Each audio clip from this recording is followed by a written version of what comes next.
What if the reason we've never found proof of another civilization isn't that we're alone?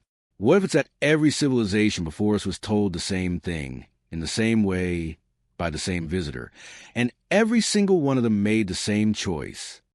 Until now, in the early spring of 2029, an astronomer named Dr. Marvas was doing something she'd done 1,000 times before, scanning through overnight telescope data, half a cup of coffee gone cold beside her keyboard.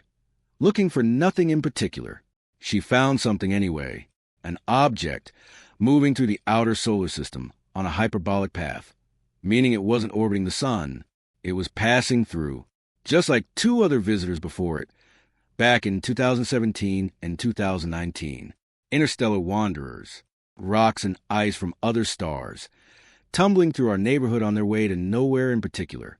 Except this one wasn't tumbling. It was slowing down. Objects falling through a solar system speed up as they approach the sun and slow down as they leave. That's gravity. That's physics. It's the same rule that keeps the planets in their orbits and keeps a thrown ball from floating away. This object was decelerating in a way gravity couldn't explain. Something or someone was applying the brakes. Mara didn't sleep that night. She sent the data to a colleague, a signals engineer named Priya Anand, with a message that just said, "Tell me I'm wrong about this." Priya wrote back 4 minutes later, "You're not wrong. Call me." Within 6 weeks, 3 space agencies and a dozen universities were quietly tracking the object. They gave a formal name for the catalogs.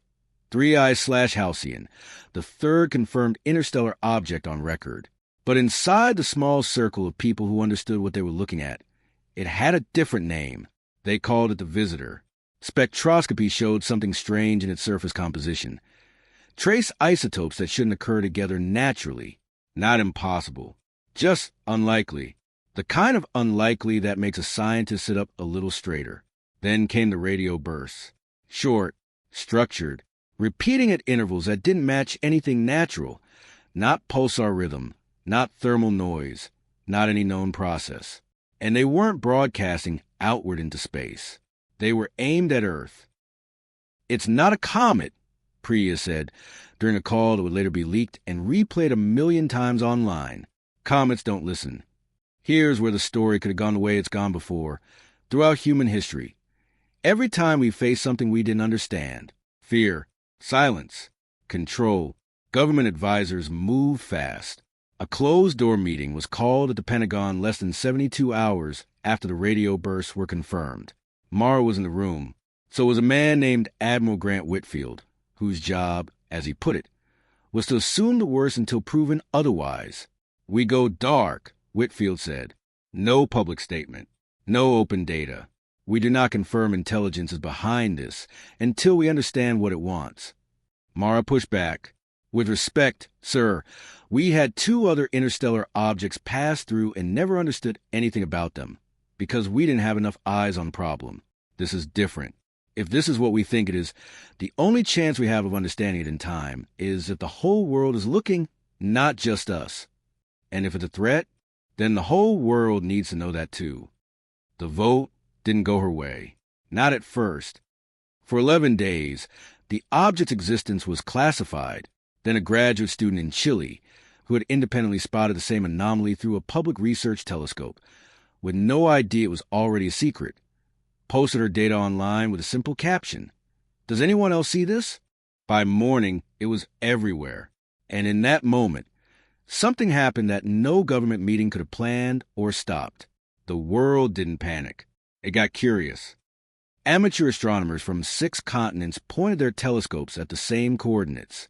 A radio engineer in Kerala built a low-cost receiver from spare parts and picked up the same structured bursts independently, then published his method so others could replicate it. Universities that had never spoken to each other before started sharing raw data within hours. A teenager in Ohio wrote code that mapped the burst intervals into a visual pattern and posted it to a public research forum before breakfast. Nobody told him to do any of this. Nobody organized it. It simply happened the way a crowd forms around something strange in the sky, not because anyone commanded it, but because that's what people do when they're allowed to wonder out loud. Within a week, There was more publicly available data on the object than every classified government file combined. Admiral Whitfield sat across from Mara in a nearly empty briefing room, watching a live feed of thousands of amateur observations pouring in from around the planet. "This wasn't the plan," he said. "No," Mara said. "It wasn't. So what do we do now?" Mara looked at the data streaming across the screen, a symphony of ordinary people doing extraordinary science in public together. "I think," she said slowly, "we let them keep going. It was Priya who cracked it. Not with a supercomputer, not with classified resources, but with the same public data set everyone else had access to. The structured radio bursts weren't a message. They were a test protocol, a diagnostic sequence, similar in principle to something engineers use to check whether a system is receiving properly before sending real data. And buried inside the return signal, the very faint radio noise bouncing back toward the object from Earth's own communications infrastructure, television broadcasts, radio stations, satellite chatter, even the amateur transmissions from the past 2 weeks, was something that made Priya go very still at her desk. A second, older layer of data, encoded far beneath the surface signal, like a watermark. It took another 9 days to decode. What it contained changed everything. It was a record, not of one visit, of many timestamps, non-human but interpretable through careful cross-referencing with stellar drift and known star positions. Showed the object had done this before, dozens of times, possibly hundreds. Each visit logged against a different star system, a different set of coordinates, a different early-stage civilization, just beginning to reach for radio waves and starlight. And after every single one of those visits, the log showed the same 3-stage response, over and over, like a fingerprint repeating across a galaxy. Stage 1, detection. Stage 2, silence. Stage 3, retreat. Governments going dark, communications restricted, populations kept in the dark for their own protection, decisions made in small closed rooms by a handful of frightened people, while the wider civilization outside those rooms never even knew there was a choice to make. Every civilization, every time, until this one. "It's not testing our technology," Mara said, staring at the pattern on the screen. "It's testing what we do when we're scared." The final piece came from Mara herself, 3 sleepless nights later, cross-referencing the object's slow, careful deceleration against the timeline of Earth's public response. The object hadn't stopped decelerating when the first radio bursts were detected. It had stopped when the classified information became public. The exact week, almost the exact day. It had been waiting to see whether the silence would hold. It didn't. For the first time in what the buried record suggested might be tens of thousands of years, a civilization it visited had not gone quiet, not because it lacked the ability, but because enough of its people simply refused to stop asking questions out loud, together, in public, faster than any single government could contain. 3 weeks after the leak, the object began transmitting something new, not a diagnostic test, not a probe pattern, a single clean signal, repeated at a steady, deliberate pace, structured in a way that mathematicians recognized almost immediately, because it used a language every civilization capable of building a radio telescope would eventually discover on its own: prime numbers, basic arithmetic, the building blocks of shared understanding. It wasn't a warning. It was an opening. Nobody knew, in that moment, whether it represented one civilization or a message passed down from something far older and long gone, riding along a machine built to outlast its makers. Nobody knew whether more objects like it were out there right now, quietly watching other worlds go through the same test. But for the first time in the object's long, patient history, the log entry didn't end in retreat. It ended in contact. It wasn't a clean victory. It rarely is. The public release of classified information triggered political fallout that took years to settle. Admiral Whitfield resigned under pressure, still convinced, not entirely without reason, that a different alien visitor, a different day, might have punished the same openness that this one rewarded. Trust between nations frayed and slowly rebuilt. Not every government agreed on how much to share, or when, and the arguments about it continued long after the object itself fell silent again, resuming its outward journey toward the stars it came from. But Mara kept coming back to one thing.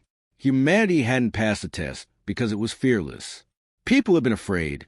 She had watched grown men in positions of enormous power make decisions rooted entirely in fear. Humanity passed because enough ordinary people, scattered across the world with no coordination and no permission, chose curiosity anyway, and refused to let a handful of frightened rooms decide for everyone else. "We didn't win because we were brave," she told her daughter, years later, when the girl was old enough to ask about the strange object that used to be all over the news. "We won because enough of us couldn't stop asking questions." Turns out that's rarer than being brave. 3 years after 3I/Halcyon left the solar system, a routine reanalysis of its old trajectory data turned up something the original team had missed. Buried in the very deepest layer of the object's onboard log, beneath the visit records, beneath the diagnostic pattern, beneath even the oldest timestamps anyone could interpret, was one final entry, a record of the object itself being tested once by something else, long before it ever reached a single star system with life on it. The log entry for that test has only ever been partially decoded. The only phrase anyone has been able to translate with confidence is 3 words long.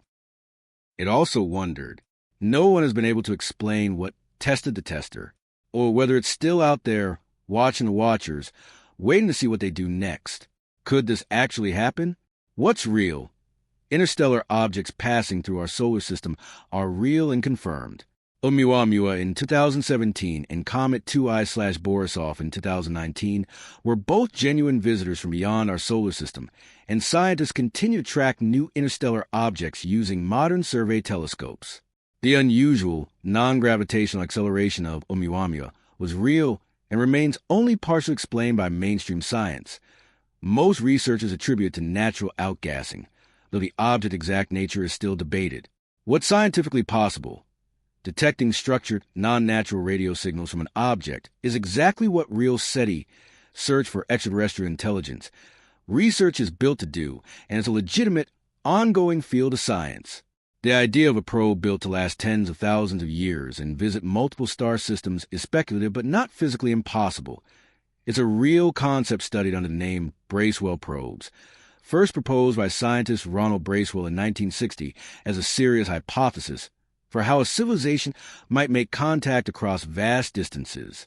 What's speculative? Whether any interstellar object we've found so far is artificial is not supported by current evidence. The leading scientific view is that all 3 confirmed interstellar visitors are natural. The idea that such a probe could specifically be designed to observe political or emotional behavior is entirely speculative and not something current science claims to detect. What's fiction? The visitor itself, its behavioral test, its historical log of past civilizations, and the final unexplained, it also wondered entry are invented for this story. No such artifact, signal, or message has ever been found. Final verdict. The story is fiction, but it's built on a real, ongoing area of science. Interstellar objects are real. The search for artificial signals is real. The debate over how humanity should respond to potential contact, quietly through official channels or openly and publicly, is a real, active discussion among scientists today. The rest, the test, the choice, and the ancient watcher is where the story imagines what might come next.